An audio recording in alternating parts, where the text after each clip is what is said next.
A deep dive into Ludwig Wittgenstein's philosophical investigations. 1. The fog of language. The starting point of philosophy. Have you ever overheard a conversation in a coffee shop like this? This coffee is awesome. Yeah, what's so awesome about it? Well, it just tastes great. We use language every day to communicate, yet we rarely ponder its essence. How does language carry meaning?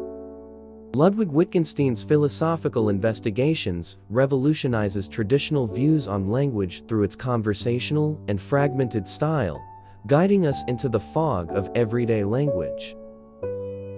This book isn't a dense academic treatise, but a profound dialogue about language, meaning, and life, worthy of close attention from anyone curious about thought. Wittgenstein, one of the 20th century's greatest philosophers, introduces concepts like language games, family resemblances, and private language in philosophical investigations, challenging the views on language from Plato to his own earlier work, Tractatus Logico-Philosophicus. He argues that the meaning of language isn't fixed in the correspondence between words and objects, but arises from how we use it in life. Published in 1953, based on his later lecture notes, the book feels like a chat with a friend, full of questions and counter-questions, yet brimming with deep insights. Why is this book so significant? Not only reshaped the trajectory of philosophical inquiry, but also influenced linguistics, psychology, and even artificial intelligence. Wittgenstein shows us that language isn't an abstract system of symbols, but a tool for interacting with the world. He writes, philosophical problems arise from our misunderstanding of language. From 109. In simpler terms, many philosophical puzzles aren't due to the world's complexity, but stem from issues in how we use language. This statement captures the book's mission. By clarifying how language works, it dismantles problems that have plagued philosophers for centuries. Let's start with the scenario. Imagine walking in a park with your friend Emma, who points at a tree and says, "That tree is beautiful." You ask, "What's beautiful about it?" She hesitates, then replies, "It's just that feeling." This simple exchange hides the core question of philosophical investigations. What exactly does Emma's beautiful refer to?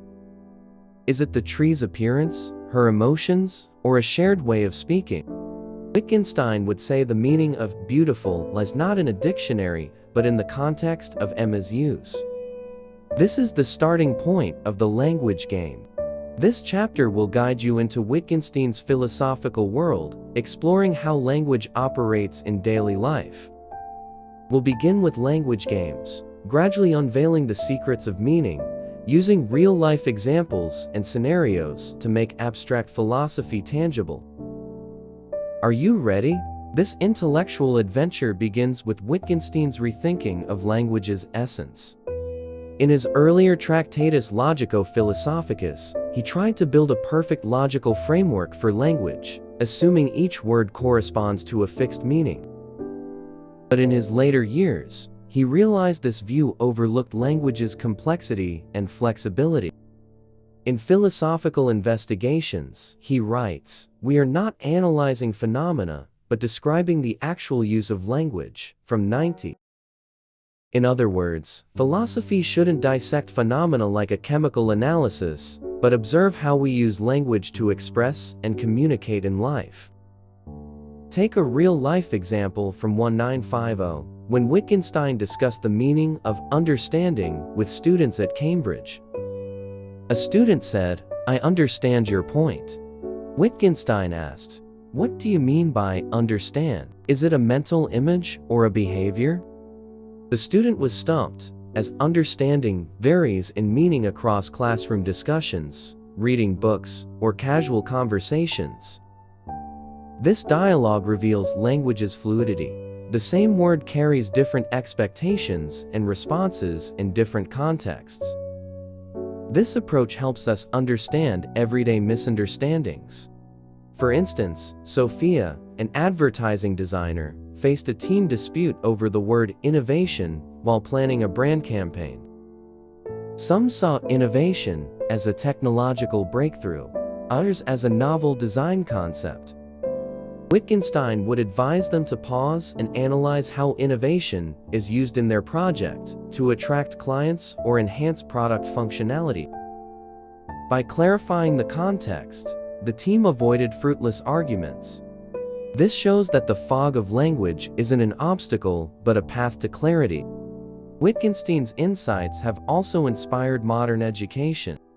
For example, linguist Deborah Tannen, studying cross-cultural communication, found that misunderstandings often stem from differing assumptions about word usage.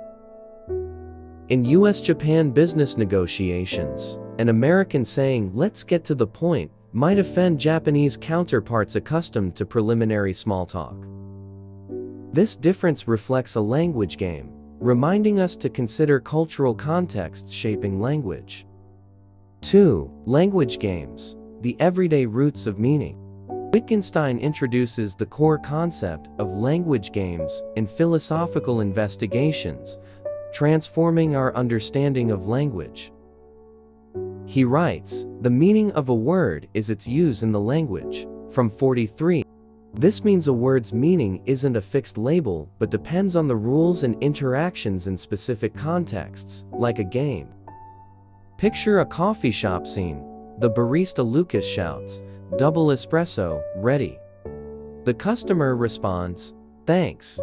This brief exchange is a language game, rooted in the coffee shop context, ordering, preparing, and delivering. If someone shouted, "Double espresso," in a hospital, it might be mistaken for a medication dosage. This shows that meaning comes from the game of language shaped by context, intent, and cultural rules. Wittgenstein uses language game to highlight language's diversity and dynamism. He lists dozens of language games, like commanding, describing, questioning, storytelling, or joking 23, each with its own rules. For example, philosopher Bertrand Russell recalled debating Wittgenstein at Cambridge about the sentence, "There is no rhinoceros here." Russell argued its truth depends on whether a rhinoceros is present. Wittgenstein countered, "What if I say, there's an invisible rhinoceros here? What's the meaning then?" He emphasized that meaning lies in the speaker's intent and context, not just reference. The language game concept overturns traditional referential theory, where words directly point to objects. For instance, table seems to denote an object, but Wittgenstein would ask, is table the same in wipe the table, and there's a book on the table? In different contexts, table shifts meaning based on usage. This view turns language from static symbols into a dynamic activity. Consider Steve Jobs saying, "This is a revolutionary product" during an iPhone launch. The meaning hinges on the context, new technology, audience expectations, and Jobs' authority. If a street vendor said the same, it might sound like exaggerated sales talk. Meaning depends on the speaker's identity, setting, and intent. The language game concept also influences artificial intelligence. Modern natural language processing, like ChatGPT, relies on patterns of language use in datasets, not fixed meanings, a direct extension of Wittgenstein's ideas. His thought not only reshaped philosophy, but also how we understand communication. Wittgenstein stresses that language games aren't isolated but embedded in forms of life. He writes, "To imagine a language is to imagine a form of life." From 19. To understand a language, don't just look at words, see how people live with them. For example, sick means awesome in online gaming, but is just a number elsewhere. This ties meaning to our actions, culture, and emotions. In technology, Apple's former design chief Jony Ive, while developing Siri, insisted the team mimic natural human conversation. Siri's responses, like, "Sure, I'll check that for you," depend on understanding user context, not just keyword matching. If a user says, "Find a good restaurant," Siri must deduce whether good refers to price, taste, or ambience. This design embodies the language game. Meaning arises from interaction, not fixed definitions. Language games are everywhere in daily life. Margaret, a middle school teacher, noticed students interpret fairness differently depending on context. In class, fairness might mean equal test scores. On the playground, it's about following game rules. Wittgenstein would say fairness isn't an abstract concept, but a rule and practice within specific games. It suggests teachers discuss specific scenarios to help students grasp language's dynamism. Language games also reveal the roots of misunderstanding. Philosopher Gilbert Ryle, in The Concept of Mind, critiqued the traditional notion of mind as a category mistake caused by language misuse. Saying, "he has a kind heart," implies the heart is an entity, but Wittgenstein would argue it's a language game expressing behavior or emotion, not a physical object. This analysis helps us avoid mistaking metaphors for facts. The concept also inspires interdisciplinary research. Anthropologist Clifford Geertz, studying Balinese cockfighting, found locals use cockfight to express status, honor, and competition. This language game isn't just vocabulary, but a cultural microcosm. Wittgenstein's insight reveals language as not just a tool for communication, but a reflection of culture and life. Family resemblances, the fuzzy boundaries of concepts. In philosophical investigations, Wittgenstein introduces family resemblances to explain why concepts have blurry boundaries. He writes, "We see a series of similar structures, but can't find a common essence." From 67. Concepts like game, beauty, or goodness lack a single definition, connected instead by overlapping traits, like family members' similar faces. Take game, chess, soccer, and video games are all called games, but they share no single trait. Obsessing over a common essence leads philosophy astray. Instead, we should observe how concepts are used in life, embracing their diversity and fuzziness. Chess involves strategy, soccer demands physicality, video games rely on technology. Their family resemblance lies in traits like competition, rules, or fun, but no single feature defines all games. It's like a jigsaw puzzle. Each piece resembles its neighbors, but the whole has no single shape. Philosopher Jean-Paul Sartre, in Being and Nothingness, defined freedom as the ability to choose in a situation. Wittgenstein would challenge this. Freedom varies by context. In court, freedom means release from punishment. In philosophy, it's free will. In daily life, it's doing whatever I want. Sartre's fixed definition ignores language's diversity. Family resemblances help us grasp language's flexibility. For example, chair shifts meaning between "please sit down" and "the chair is broken" based on context. Wittgenstein uses family resemblances to explain why debates over beauty or goodness often stall. Their boundaries are fuzzy, shaped by culture, intent, and experience. In life, this concept helps us avoid fixating on rigid definitions. Mary and her friend debated art. Mary insisted art requires beauty. Her friend saw it as expression. Wittgenstein would say, art has no fixed essence, but is a set of similar activities: painting, music, literature linked by culture and context. This fuzziness isn't a flaw, but language's vitality. 4. Rule following, the constraints and freedom of language. Wittgenstein explores the role of rules in language in philosophical investigations. He writes, "The meaning of a rule lies in its application, not its form." From 198. Language rules aren't rigid formulas, but flexible constraints adjusted through use. Imagine a teacher saying, Please be quiet. Students comply, but some whisper about homework, others sneak a peek at their phones. Rules depend on shared understanding and practice, not literal dictates.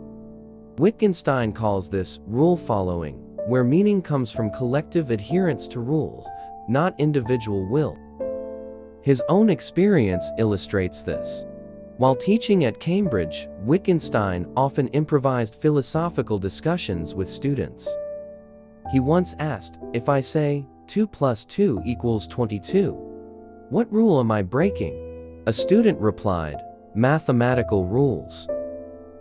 Wittgenstein countered, "If we all agree 2 plus 2 equals 22, it's still wrong?" He showed that mathematical rules rely on social consensus, not absolute truth. Rules gain authority from collective practice, not external enforcement. Rule following is everywhere in life. In a company meeting, a manager says, "Submit reports on time." Employees understand "on time" as a deadline, but its exact meaning varies by company culture. This shows rules depend on shared contextual understanding. Wittgenstein emphasizes that this understanding isn't fixed, but adjusts dynamically through practice. Consider traffic rules. A red light means stop, but at a deserted midnight intersection, someone might run it, as the rule's force weakens in that context. Wittgenstein would say a rule's meaning lies in its practical application, not abstract commands. This dynamism makes language both constrained and creative. In international negotiations, diplomat Christopher noticed cooperation varies by culture. In the West, it implies equal negotiation. In some Asian cultures, it suggests deference to authority. Wittgenstein would say cooperation forms dynamically in the language game of negotiation. By observing its use, Christopher adjusted his strategy to avoid misunderstandings. Rule following's dynamism appears in law too. Legal scholar Ronald Dworkin noted judges adapt rule meanings to context. In a rule banning vehicles in a park, is a bicycle a vehicle? Wittgenstein would argue the answer lies in the practices of park managers and visitors, not dictionary definitions. If cycling is common, the rule's meaning may shift. This flexibility lets law balance constraint and adaptation. Wittgenstein's rule-following theory also inspired education reform. Educator John Dewey advocated learning rules through practice. In his experimental schools, students explored science through discussion and experiments, not rote definitions. This aligns with Wittgenstein. Rules gain meaning through collective practice, not abstract commands. Private language, the uncommunicable inner world. Wittgenstein's private language argument in philosophical investigations challenges the idea of a language exclusive to one's inner experience. He writes, "A private language must be one others cannot understand, but such a language is inconceivable," from 243. In simpler terms, a language only makes sense if others can understand it. Meaning depends on public verification, not personal definition. What is a private language? Wittgenstein imagines a language where words refer solely to personal sensations, like pain, defined only by the individual. Through his beetle in a box thought experiment to 9.3, he illustrates the issue. Suppose everyone has a beetle in a box only they can see. Even if everyone calls it a beetle, we can't confirm if their beetles are the same without a shared standard. Likewise, a private language fails because language needs shared rules and verification. Consider Sartre's diary, where he describes existential anxiety to capture a unique emotional experience. Wittgenstein would ask, how can others understand this anxiety? If Sartre says, "My anxiety is like waves," and others interpret it as, like a storm, the gap shows private language can't fully convey inner feelings. Meaning requires validation through public contexts, like literary discussions or therapy. Take Isabel's diary. Today's heartache is indescribable. She tries to express emotion in a private language, but readers might interpret it as heartbreak, grief, or something else. This shows private language needs a public framework to convey meaning, or it risks isolation. Wittgenstein's argument underscores language's social nature. Even the most intimate feelings need public language to be expressed. This profoundly impacts philosophy and psychology.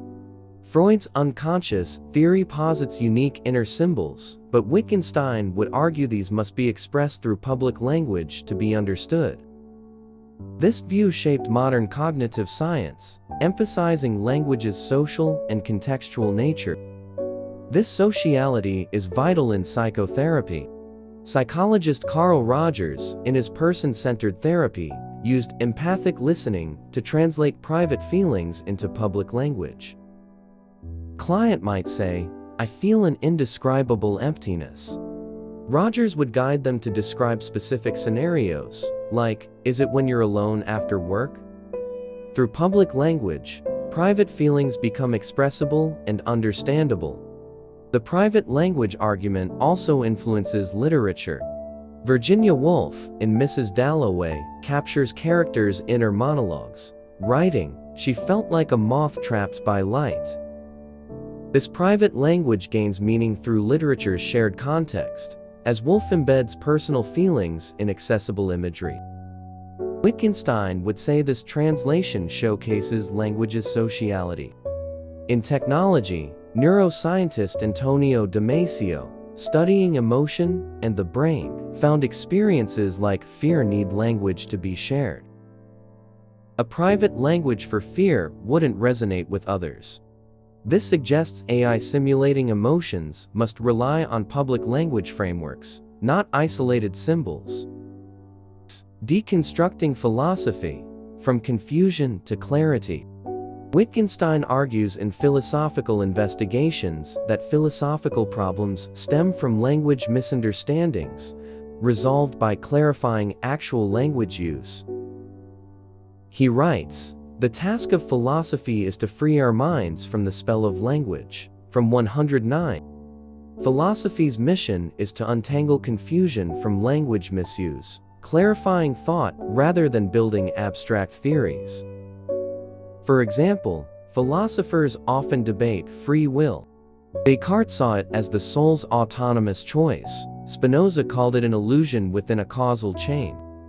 Wittgenstein would argue this debate stems from misusing freedom. He'd ask, what's the use of freedom in different contexts? In court, it means avoiding punishment. In daily life, it's doing what I want. By analyzing language games, he dissolves the free will problem, knowing its meaning depends on usage. This deconstruction reframes everyday concepts' complexity. Take love. Wittgenstein would ask, what's its meaning? Between lovers, it's commitment and intimacy. Between parents and children, it's care and sacrifice. In religion, it's selfless devotion. These varied loves are linked by family resemblances, not a single core definition. Psychologist Robert Sternberg's triangular theory of love posits love combines intimacy, passion, and commitment, varying by type: romantic, companionate. Wittgenstein would approve, as it avoids a single essence and describes love's diverse uses. This helps therapists understand clients' emotions without imposing rigid definitions. In business, family resemblances are useful. Marketing expert James, promoting a new drink, struggled to define healthy. Consumers saw healthy as low sugar, natural ingredients, or good taste. Wittgenstein would advise against a universal healthy standard, instead analyzing how consumers use the term to craft targeted marketing. Family resemblances also impact art. Marcel Duchamp's fountain assigned urinal challenged art's definition. Traditional views demanded beauty or skill, but Duchamp redefined art through the language game of exhibition context and audience reaction. This openness reflects Wittgenstein. Meaning comes from use, not essence. Another example is knowledge. Plato defined it as justified true belief, but Wittgenstein would ask, is knowing the same in know it's Tuesday and I know she loves me? Seeking a unified definition is futile, as knowledge varies across language games. This deconstruction grounds philosophy in life's realities. If an feels not smart enough, Wittgenstein would suggest analyzing smart in context, poor test scores, or social missteps. Clarifying usage helps her move past vague labels to concrete improvements. Wittgenstein's deconstruction influences philosophy and science. Linguist Noam Chomsky's generative grammar sought universal language rules, but Wittgenstein's followers stress language's diversity and context. This debate continues in linguistics, reflecting philosophical investigations' lasting impact. 7. Language and life. Philosophical insights. The core insight of philosophical investigations is that language is our bridge to the world, and philosophy's task is to clarify its workings, returning us to life's reality.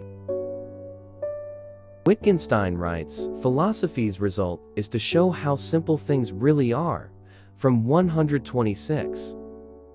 Philosophical problems arise from language misleading us into seeking deep essences or hidden truths. In reality, many issues are straightforward in daily life. Philosophy helps us return to this simplicity. This book offers not just philosophers, but all of us wisdom for understanding language and meaning in life. Back to the coffee shop, Lucas says, "This coffee is great." Its meaning goes beyond coffee quality, tied to his relationship with the customer, the shop's vibe, or even the weather. This complexity is the charm of language games. Wittgenstein reminds us that meaning isn't isolated but woven into life's fabric. In real life, philosophical investigations' ideas are everywhere. Marketing expert Claire chose "Free your taste buds" as an ad slogan. Wittgenstein would ask, what's this freedom? Breaking free from boring diets or trying new flavors? Analyzing usage, Claire crafts a slogan that resonates with consumers. Wittgenstein's influence reaches modern technology. AI's natural language processing relies on usage patterns in data, not fixed meanings, a reflection of language games. Programmers designing chatbots must mimic human language's context and rules, aligning with Wittgenstein's ideas. Let's end with the question, what did you say today that confused you or someone else? Try Wittgenstein's method, analyze its language game, family resemblances, and rule following, and you'll find the fog of language clearing, revealing life's truths. That's the magic of philosophical investigations, not just a philosophy book, but a guide to life.